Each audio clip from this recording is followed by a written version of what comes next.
حضرت فضیل بن عیاض، آپ نے کتنے گناہ کیے تھے، کتنی چوریاں کیں، کتنے ڈاکے ڈالے، لوگوں کا دل دکھایا، لیکن جب ایک رات چوری کرنے کے لیے نکلے تو ایک امام صاحب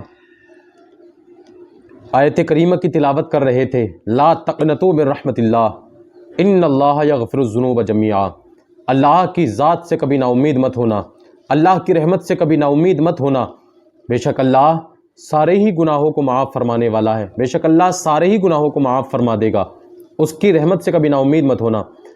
حضرت فضیل بن عیاض جب اس آواز کو سنتے ہیں، تلاوت سنتے ہیں، تو جاتے ہیں امام صاحب کے پاس، کہتے ہیں کہ اللہ سارے ہی گناہ معاف فرما دے گا؟ کہاں، ہاں یہ میں نہیں کہہ رہا، یہ تو اللہ کا قرآن کہہ رہا ہے، خود رب فرما رہا ہے، لا تقنطوا من رحمت اللہ ان اللہ یغفر الذنوب جميعا، اللہ کی رحمت سے کبھی نا امید مت ہونا، اللہ سارے ہی گناہ معاف فرما دے گا۔ تو فضیل بن عیاض کہتے ہیں اگر کسی نے چوریاں ہی چوریاں کی ہوں، لوگوں کے یہاں ڈاکہ ڈالا ہو، لوگوں کے خوب پیسے چرائے ہوں، بچیاں روتی رہی ہوں، ان کی بھی نہ سنی ہو، تو کیا اللہ اس کو بھی معاف فرما دے گا، اس کے بھی سارے گناہ معاف فرما دے گا؟ تو امام صاحب کہتے ہیں کہ رب خود فرما رہا ہے وہ سارے ہی معاف فرما دے گا۔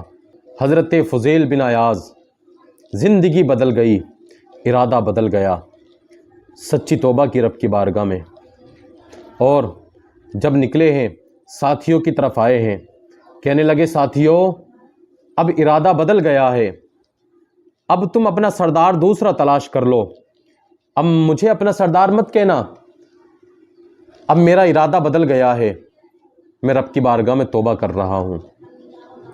ساتھی کہتے ہیں اے ہمارے سردار، ساری زندگی چوری آپ کے ساتھ کی، ساری زندگی ڈاکہ آپ کے ساتھ ڈالا، گناہ میں جب آپ کے ساتھ شریک رہے تو پھر اللہ کی بارگاہ میں توبہ کریں گے تو آپ کے ساتھ ہی کریں گے، ہم گناہگار نہیں رہیں گے، آپ اگر رب کی بارگاہ میں توبہ کریں گے تو ہم بھی آپ کے ساتھ میں سچی توبہ کریں گے رب کی بارگاہ میں۔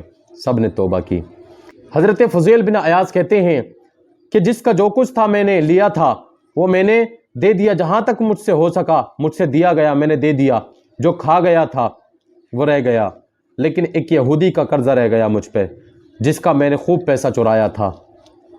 اس یہودی کے گھر گئے اور جانے کے بعد میں کہتے ہیں کہ میں نے تیرا مال چرایا تھا، میں نے تیری دولت پر قبضہ کیا تھا، پیسے تو میرے پاس ہے نہیں، اب یہ کر تو مجھے معاف کر دے۔ یہودی نے کہا نہیں ایسا تو نہیں ہوگا، مجھے تو پیسے چاہیے۔ لیکن حضرت فضیل بن عیاض کہتے ہیں کہ میرے پاس پیسے تو نہیں،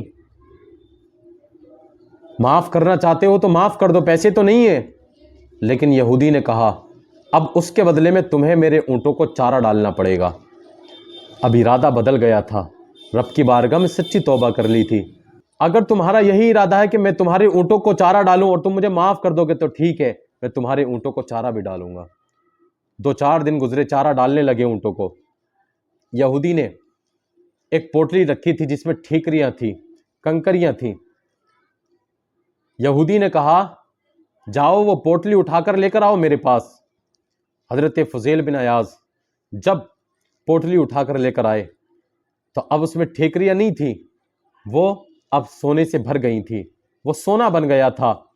جب تھیلی کھول کر کے دیکھی یہودی نے تو کہا اس کے اندر تو سونا ہے، تم نے تو ٹھیکریوں کی پوٹلی منگوائی تھی، اس کے اندر تو سونا ہے۔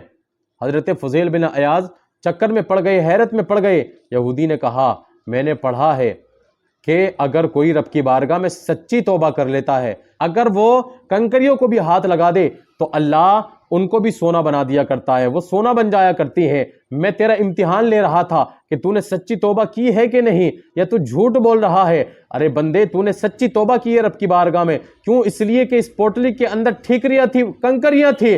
ارے جب تو نے ہاتھ لگایا تو اللہ نے ان کو سونے سے بھر دیا ہے، اس پوٹلی کو سونے سے بھر دیا ہے۔ اللہ اکبر میرے عزیزو، سچی توبہ کر لو، اللہ جوانی کی توبہ بڑی قبول فرماتا ہے، بڑی پسند ہے اللہ تبارک و تعالیٰ کو۔ یوں تو ساری توبہ اللہ رب العزت کو بہت پسند ہے، لیکن جوانوں کی توبہ بڑی پسند ہے میرے رب کو۔ میرے رب کو جوانی کی توبہ بہت پسند ہے میرے عزیزو، توبہ کر لو، آج بھی وقت ہے۔